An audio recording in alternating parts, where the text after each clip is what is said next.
नमस्कार मेरे प्यारे वनस्पति प्रेमियों, कैसे हैं आप दोस्तों। फिर आज एक नए वीडियो के साथ कुछ नए दृश्यों के साथ सीधे अपने टेरेस गार्डन से।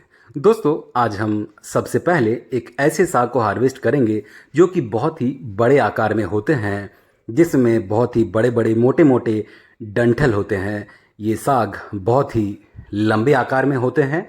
इसे हरे साग या फिर चौलाई साग कहा जाता है। इसे खाड़ी साग भी कहा जाता है। और ये ठीक उसी प्रकार से हमें मिलते हैं जैसे कि आप मोरिंगा को देखे होंगे, किस प्रकार से मोरिंगा बहुत ही मोटे मोटे तरीके से होते हैं, वैसे ही ये जो साग है इसके डंठल भी ठीक मोरिंगा की तरह ही हमें देखने को मिल जाते हैं। उसी की प्रकार इसके डंठल को हम छोटे छोटे पीस में काट कर फिर उसको फ्राई करते हैं, उसकी सब्जियां बनाते हैं। जैसे आप चाहे वैसे सेवन कर सकते हैं। जी हाँ दोस्तों, ये बहुत ही गुणकारी साग है।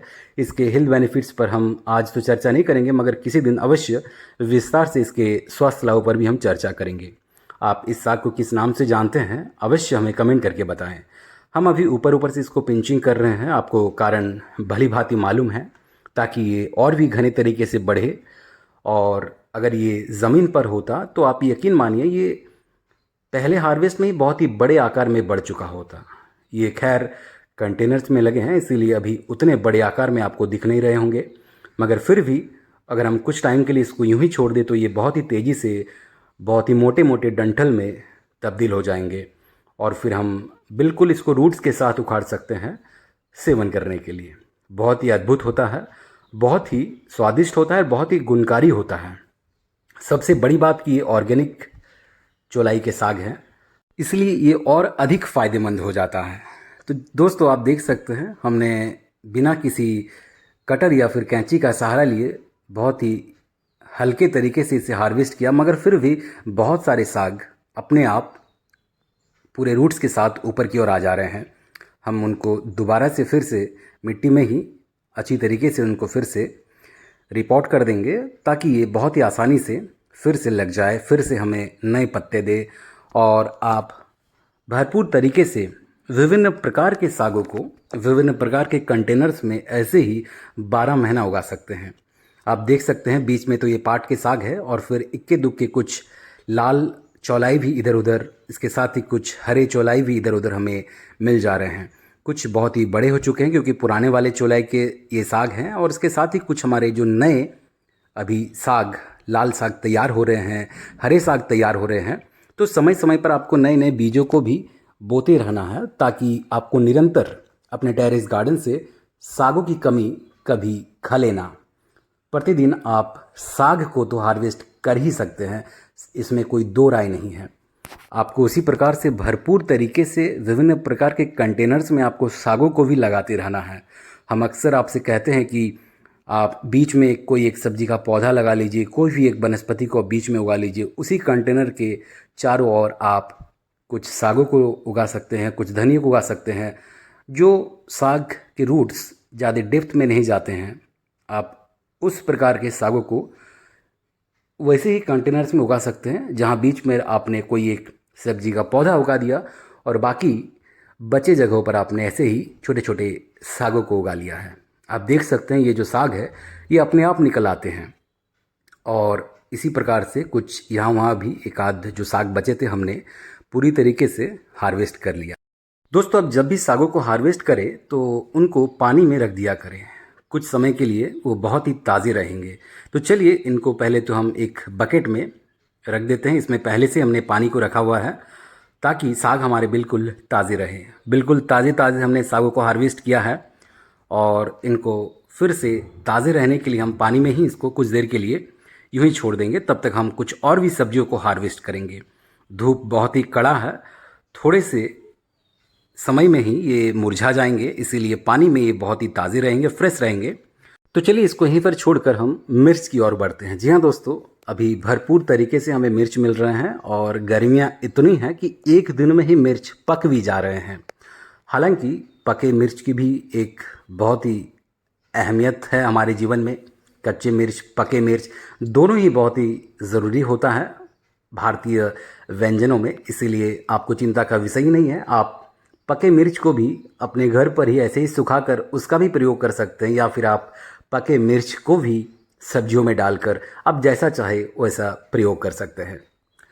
तो आज हम कुछ ज़्यादा ही समय लेंगे मिर्च को हार्वेस्ट करने में, क्योंकि भरपूर तरीके से आज हमने सोचा है कि कुछ मिर्च को हार्वेस्ट किया जाए और आपको प्रतिदिन ऐसे ही मिर्च को हार्वेस्ट करते रहना है। आप जितना अधिक हार्वेस्ट करेंगे उतने ही फिर से नए नए फ्लावरिंग आपको देखने को मिलेंगे प्रत्येक मिर्च के पौधे में, और इसके साथ ही वैसे ही आपको हार्वेस्ट को भी चलाते रहना है। नए नए फूल निकलेंगे, वो फिर धीरे धीरे करके बढ़ेंगे, मिर्च के रूप में तब्दील होंगे। तब तक पुराने मिर्च भी या तो पकने लगेंगे या फिर पकने की ओर बढ़ेंगे। इसीलिए आपको ये जो चक्र है, इस चक्र में अपना योगदान को हमेशा नियमित देते रहना है। आपका योगदान यही है कि हार्वेस्ट करते रहें, ताकि उस पर्टिकुलर से पौधे में नए नए फूलों की वृद्धि रुके ना, नए नए मिर्च की वृद्धि रुके ना। ये सिर्फ मिर्च के साथ नहीं है, हर एक वनस्पति के साथ है, हर एक सब्जी के पौधे के साथ है। इसलिए आप निरंतर अपना योगदान यानी कि हार्वेस्ट का जो आपका जो कंट्रीब्यूशन है, हमेशा इसको हर सब्जी के पौधे पर आपको देते रहना है। खैर, हार्वेस्ट तो बहुत ही छोटा सा योगदान है। इसको बड़े करने में जो योगदान एक गार्डनर को देना होता है, उसको शब्दों में बयान करना बहुत ही मुश्किल है। तो चलिए, एक आध इधर भी कुछ मिर्च हैं, इसको भी हार्वेस्ट कर लेते हैं। वैसे हमने कल ही इन पौधों से भरपूर तरीके से मिर्च को हार्वेस्ट कर लिया था, कुछ फिर भी बच गए थे, आज उनको भी हार्वेस्ट कर लेते हैं। और हमारा मिर्च हार्वेस्ट हो चुका है। अब हम चलते हैं एक और वनस्पति की ओर। जी हाँ दोस्तों, वर्सेटाइल सा हमारे टेरेस गार्डन का ये सब्जी है, ये है बैगन। भरपूर तरीके से अब हमें फिर से बैगन मिलने लगे हैं। आपको अच्छी तरीके से मालूम है, हमने पिछले कुछ हफ्तों में बहुत ही कम मात्रा में बैगन को हार्वेस्ट किया था, और अब हमारे फिर से बैगन के पौधों में बहार आ चुकी है।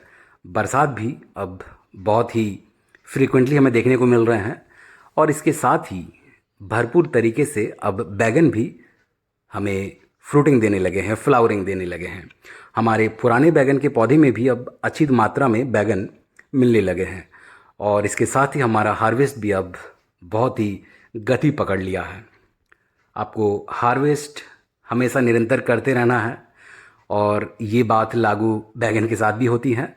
और भरपूर तरीके से हमें बैगन मिल जाते हैं। कई बार तो 2-3 मात्रा में ही सिर्फ बैगन मिल रहे थे पिछले कुछ दिनों में, मगर फिर भी हमने निराश या हताश होने का कभी भी मन नहीं किया, क्योंकि हमें मालूम है कि हार्वेस्टिंग में एक समय ऐसा आता है बहुत ही कम मात्रा में हमें सब्जियां मिलती है।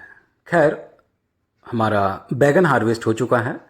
आज हमने चौलाई के साग को हार्वेस्ट किया, उसके साथ ही भरपूर तरीके से मिर्च को हार्वेस्ट किया, और फिर ये अद्भुत से वर्सेटाइल से सब्जी हमारे टेरेस गार्डन का जो है बैगन।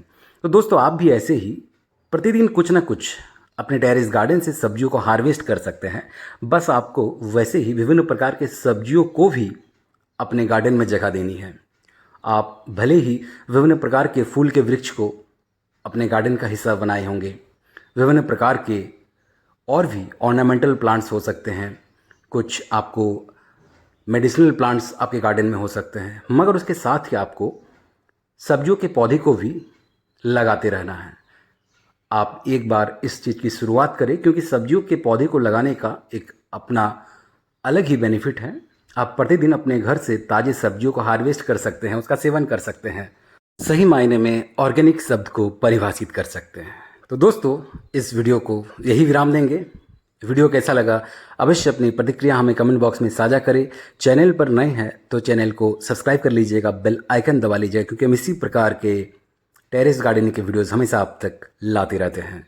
मिलते किसी अगले वीडियो में, तब तक अपना ख्याल रखें। बहुत बहुत धन्यवाद आपका।